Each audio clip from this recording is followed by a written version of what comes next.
Welcome to the Bold Money Revolution podcast. This is your source for straight talking, no fluff, business and high performance conversations that add real depth and value to the way bold leaders live, work, and thrive. I'm your host, Tara Newman. I'm here to show you how to optimize your performance as a leader so that you can grow a business that is profit-rich, efficient, and allows you to generate real, tangible wealth for yourself and others. We are here to help you lead with your values, to perform without overwhelm and burnout, and to do your most important work in the world. Hey there, bold leaders. Welcome to another episode of the Bold Money Revolution podcast. I'm your host, Tara Newman, and we're here to talk about how to identify if something is a distraction, because this is really important to our ability to focus and pay attention to our most critical and most important tasks, the ones that drive our goals, the vision for our company, and even our revenue. And the more successful you become, the more opportunities pop up. And with more opportunity comes more responsibility, more decisions, more choices, more people and projects vying for your attention, which, if not managed well, leads to a lot of distraction, which is normal. And it's the same problem leaders have faced for an eternity. Another incredibly normal distraction happens when you are avoiding your revenue-generating tasks and opting for tasks that add little to no value or are sexy and shiny objects that you put in the way to block your next level of growth. This is also nothing new. Business owners do this all the time. I remember my dad telling me stories growing up that he owned a bronze casting foundry, and they would turn sculpture into bronze sculptures. And my dad would rather weld sculpture than do high-level strategic work to run his business. And it wasn't that he was avoiding the high-level strategic work running his business. He just really loved to weld. He loved to get his hands dirty. He loved to get, in the mix of things. And he really came into owning that business by working his way up through all the different jobs. So for him, that was something he just really enjoyed doing. I worked with another CEO decades ago with a strategic task list a mile long, and he would hide from me. He didn't want to do those tasks. He was avoiding them. So I would find him in the shipping department packing boxes. Now, is that the best use of a CEO's time, being in the shipping department packing boxes? Probably not. Digital entrepreneurs do this too. They perseverate on copy and graphics and the right time to post on social media.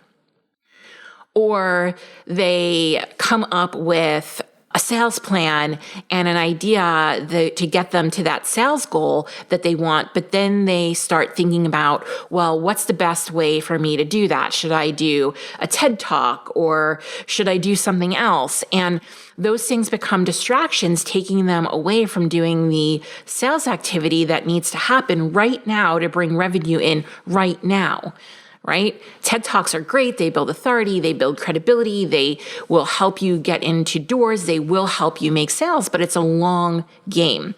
So, we need to be able to understand, is this the best use of your time right now, or is this a distraction? So I'm going to show you how to do that in just a few minutes. However, what's new and what I don't want to normalize are other distractions, like feeling you need to be on social media all the time, losing hours a day to scrolling because you've become sucked in, internalizing marketing messages in a way that erodes your confidence and has you reaching for your credit card in moments of confusion. And while I'm a big proponent of normalizing the fear and frustration that comes with entrepreneurship, I don't want to normalize the role social media, toxic marketing messages, and the noise play into your attention span and your distractibility, because that's not normal. That is a grand fabrication and a lie. While I was watching The Social Dilemma on Netflix the other week, what really hit me was when the person said, how do you know you're in the matrix when you don't realize you're in the matrix, right? And that happens to so many of us. So this is me shouting at all you business owners who spend all your time on social media to get clients and being sucked into spending money on one-size-fits-all tactics or products that look like they will work but are really out of integrity with maybe who you are or aren't the quickest path to the goal. I'm shouting, you're in the matrix, right? You're in the matrix at that point.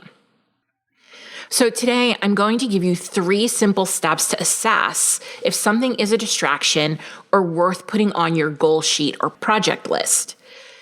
I'm sure you have heard me talk about this before, but it's my 3P process: purpose, process, and payoff.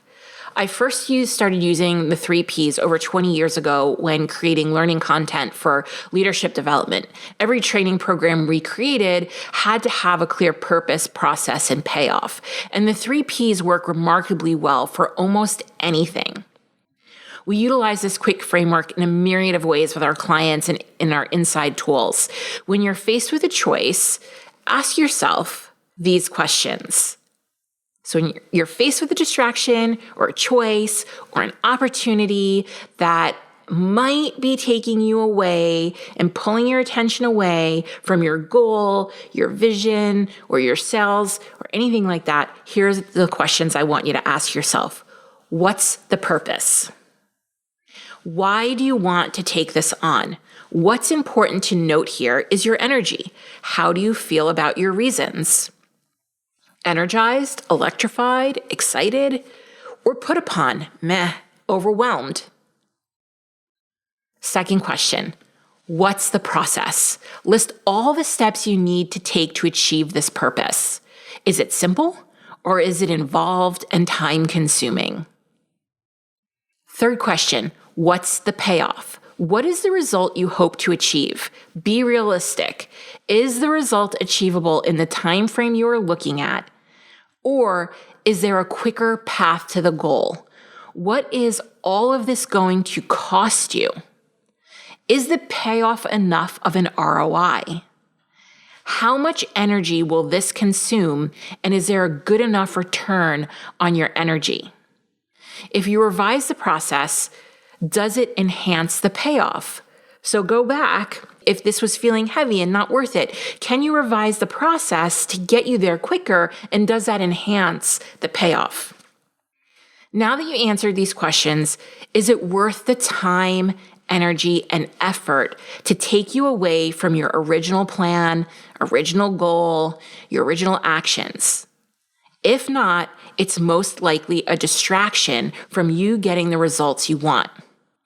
I truly hope this helped you identify if something is a distraction. Make sure you come back to this episode anytime you're torn by having to make a choice or you're faced with a number of opportunities. Play this episode again and go through those 3 questions to help you get that answer.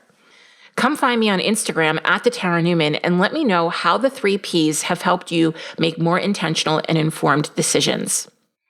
It's been a privilege to share this episode with you. Please know I believe in you and the power of small business ownership. Take good care. Hi, it's Tara. Let's talk about the Brave Society. Did you know I've been running this program since 2018? It's true. And each year I use my 20 plus years experience in leadership development, sales, and performance coaching to understand what small business owners truly need to grow their businesses. I observe, listen, and research the challenges small business owners face when shooting for that $250,000 revenue goal. Why $250,000 and not the tried and true benchmark of $100,000? Well, $100,000 does not equate to $100,000 in salary for you. As a matter of fact, $100,000 in revenue allows you to take home about $50,000 per year if you're managing your money really well. And I don't know about you, but running a business takes a lot of heart, soul, and guts. And $50,000 just does not feel equivalent to what I know you're putting in. That's why in the Brave Society, we have custom curriculum designed to support you in growing your business to $250,000 in revenue, so you're not left guessing what to do next. The biggest difference with Brave is it's not about information. It's about implementation. Each quarter, we come out with fresh curriculum that includes a 6-week implementation cycle that pieces you through the steps you need to take so you complete projects that increase your bottom line. Each implementation cycle includes office hours with me, where you get tailored mentoring so you can work through any hurdles you might be experiencing along the way.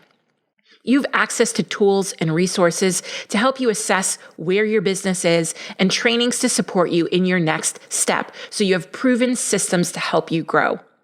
We have a robust and supportive community of business professionals in a wide range of different industries, from coaching, consultants, real estate, marketing, graphic design, therapists, wellness professionals, who are all running businesses that sell premium services and products. In the Brave Society, we have a strong commitment to your results, so you remain focused on your highest value tasks. If you're ready to create significant income so you can give yourself a generous raise, profit well, and lead your business in a way that aligns with your ambition, head on over to theboldleadership.com/brave and apply to join us now. If you found this podcast valuable, help us develop more bold leaders in the world by sharing this episode with your friends, colleagues, and other bold leaders.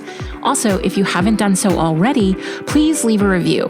I consider reviews like podcast currency, and it's the one thing you can do to help us out here at the Bold Leadership Revolution HQ. We would be so grateful for it.